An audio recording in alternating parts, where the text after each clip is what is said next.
Баршаңызға сәлем достар. Бүгін сіздерге жұмсақ, өте үлпілдеп тұратын осындай керемет те бауырсақты жасау жолымен бөлісемін.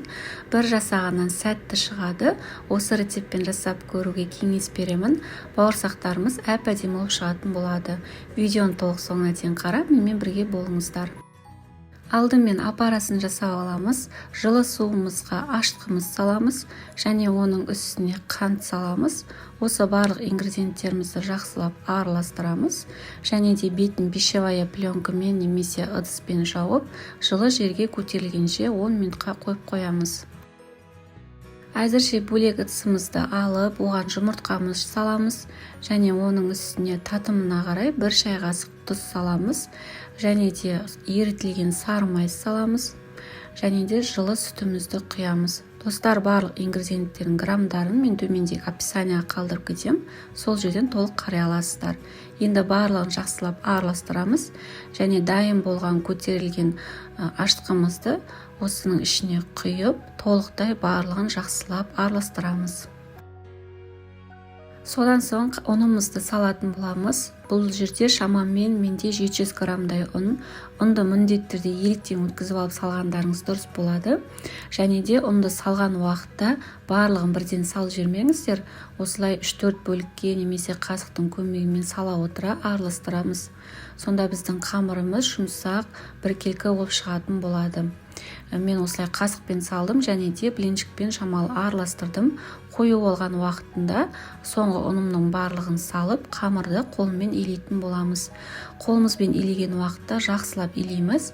Біздің қамырымыз жұмсақ болып шығу қажет. Яғни кішкене қолға жабысып тұратындай жұмсақ болып шығатын болу қажет. Содан соң қамырымыз илеп болғаннан кейін қолымызды кішкене сұйық маймен майлап, қамырымызды 1-2 майлап илеп жібереміз. Және де бетін пищевая пленкамен немесе мешокпен жауып, қақпағын жауып, көтерілгенше шамамен 1 немесе 1,5 сағатқа жылы жерге қойып қоямыз.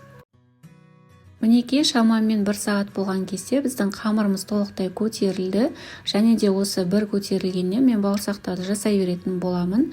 Осылай жасасаңыздар да болады. Екінші мәрте қамырымыздың көтерілгенін күтпей, осылай бір көтерілгеннен қамырымызды, яғни бауырсақтарымызды жасай берсеңіздер болады. Біздің бауырсақтарымыз әп-әдемі, үлпілдеп, жұмсақ болып шығатын болады. Қамырымызды қолымызбен майлап кішкене илеп жібереміз де, осылай оқтаудың көмегімен қамырымызды жаятын боламыз. Қамырымыз жұқа болмау қажет. Осы видеода көрсетілгендей қалыңдықта болған дұрыс болады. Және де арнайы құралмен немесе осылай стаканның көмегімен қамырымызды дөңгелетіп кесіп шығатын боламыз. Содан соң дайын кесілген бауырсақтарымыздың бетін сүлгімен жауып, көтерілгенше 10 минутқа жылы жерге қойып қоямыз. Әзірше табамызға сұйық май құйып, оны қыздырамыз. Алдымен майымызды қатты отта қыздырып аламыз. Қызған соң отымыздың астын міндетті түрде орташа оттан төмен қойып, және сол уақытта бауырсақтарымызды салатын боламыз. Ескеретін жағдай, егер қатты отқа қойып бауырсақты пісіретін болсаңыз, онда бауырсағымыздың іші толықтай піспей шикі болуы мүмкін. Сол себепті міндетті түрде газ отымыздың астын орташа оттан сәл-пәл төмен қойып, бауырсақтарымызды салып пісіретін боламыз. Сонда біздің бауырсағымыз әдемі болып, толықтай іші пісіп шығатын болады. Мінекей достар, осымен біздің бауырсақтарымыз дайын, бір жасағаннан сәтті шығады. Бауырсағымыз осындай томпиған, әп-әдемі болып шығады. Және де байқап қарап отқандарыңыздай жұмсақ, үлпілдеген, ішінің барлығы толықтай пісіп шығатын болады. Міндетті түрде осы рецептпен жасап көруге кеңес беремін. Видео рецепт ұнап жатса, міндетті түрде комментарий бөліміне өз пікіріңізді қалдыруыңызды сұраймын. Сіздердің пікірлеріңіз мен үшін маңызды. Каналға тіркелмеген болсаңыз, каналға тіркеліп, лайк басып пікір қалдыруыңызды сұраймын.